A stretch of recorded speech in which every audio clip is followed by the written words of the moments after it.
people log more workouts in the start of the week than they do in the second half of the week. I believe that. The week gets busy, schedules get full, and we get fatigued from all of the daily things that we have to do.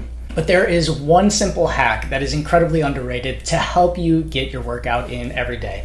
And it works for almost everyone. It doesn't matter if you're restarting, if you're coming back from injury, or if you are building towards a race. It also doesn't matter if you're a beginner or you've been doing this forever. It doesn't matter what you're training for. And this one trick can make sure you get your training done. Here it is. All-time favorite workout hack. Workout first thing in the morning. That's it. That's it? Yeah, literally, that's it. It's that simple. It is definitely not sexy, but it is simple and it's effective and it's proven to work. So when you get that workout done in the morning, you have fewer distractions and fewer obstacles in your way to getting it done. Less people are pulling your attention, and it is your most free time of the day. It is. It always is. And I think that we avoid it because it's just simple, not easy, right? Nobody likes getting up early and moving. No. Nobody. Like, I don't know anyone that's like, yes, I'm going to wake up and get dressed. And I love hurting myself in the dark. It doesn't have to be in the dark. But at the end of the day, it's the simplicity of it because it works and you just have the most bandwidth at that time. Yeah, so this is absolutely the greatest, the best chance that you have at making sure that you get your workout done.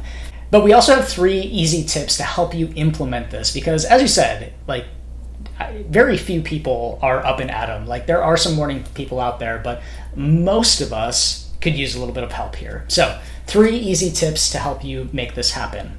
First is to set up your clothes the night before, right? Lay them out. I do this in our bathroom. I put them even off the floor so that I know for sure spiders won't be in them, but also so that they'll be warm, right? Because that's an incentive for me. Mm-hmm. It reduces that friction, right? So you won't have to make a decision in the morning. You're not like, oh shit, my sports bra, right? Whatever it is you forgot. And all you have to do is get up and put them on. I go as far as I have my clothes kind of in the order I put them on. Yeah. I make sure there's something cozy in there because, again, that's another incentive for me. I'm excited to put on that hoodie, even if I'm only going to wear it downstairs for a few minutes.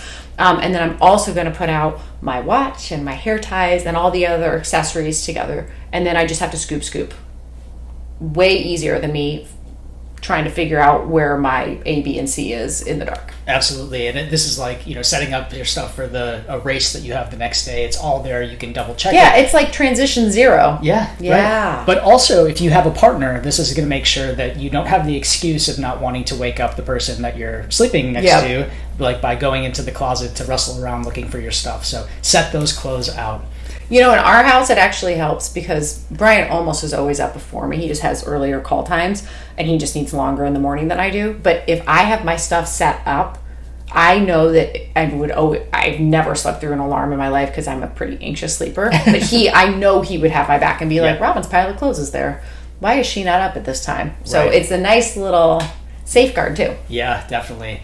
Tip number 1 is to set out your clothes. Tip number 2 is to start with just 5 minutes. So this is essentially do your warm-up, right? Start moving, do your warm-up, do those first 5 minutes. And, if you decide after 5 minutes that you are just not feeling it, you are injured, you're sick, whatever, then you at least started your day off with a little something for yourself. And you probably didn't sweat too much either. Right.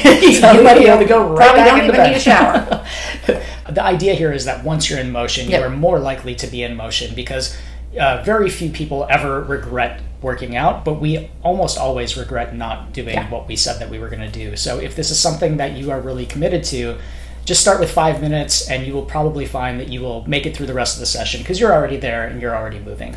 I will go as far as like, I'm going to keep this warm hoodie on, but only for the first 5 minutes, right? And then I incentivize myself with the cozy hoodie, right? And I'm going to just do 5 minutes, and then before you know it, it's tied around my waist and I'm just finishing the damn workout. That's right. So I guess, tip number 3 is to get a cozy hoodie, maybe? I mean, this is my love language. No, that's not it. But tip number 3 is to make it social. Yeah, huge here. It is very hard to execute on your own day after day. Yeah. So scheduling a workout with a friend, joining a group, like our Nature Fix run walks that we just talked about in the prior episode, it helps, or even using an app that tracks progress. I still use an app where I bet on my runs to get done during the week and win my money back. It's huge, right? Mm-hmm. This is also why we have early morning strength and run sessions, right? Not everyone needs to get up at the same amount of time, but I love it when the athletes show up for each other because they know that their teammate needs to get done early. Like that just makes my little heart so happy. It's way easier to get up and get going when you know that you have others depending on you and know that you have others showing up too. This is so true. I did it with the Nature Fix run a couple of weeks ago, and I typically do not run in the mornings. I was pumped to see you. And I registered because then people saw that I was on there, and I had people that I knew would be like, hey, where were you? And it worked really well. So it's a great incentive.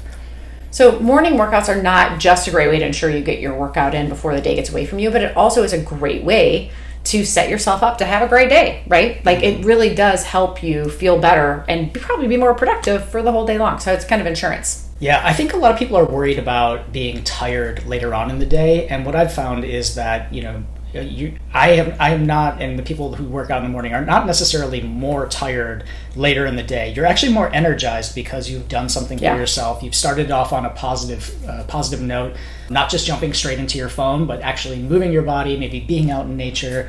All of these are pros. And for folks who have a busy schedule, this is the way to get it done. If you're not currently a morning person, like don't flip out on this episode, right? But yeah, this is this one. However, our advice is to just try it for a week. Try it for a week, even just the weekdays. If you hate it, then you tried it, right? But if you've been struggling to fit in your workouts and you don't know how to do it, it's probably going to actually work, and then you're going to be like, oh yeah, and more than likely someone else is going to notice you're doing it too, and then bam, you got a buddy. That's right.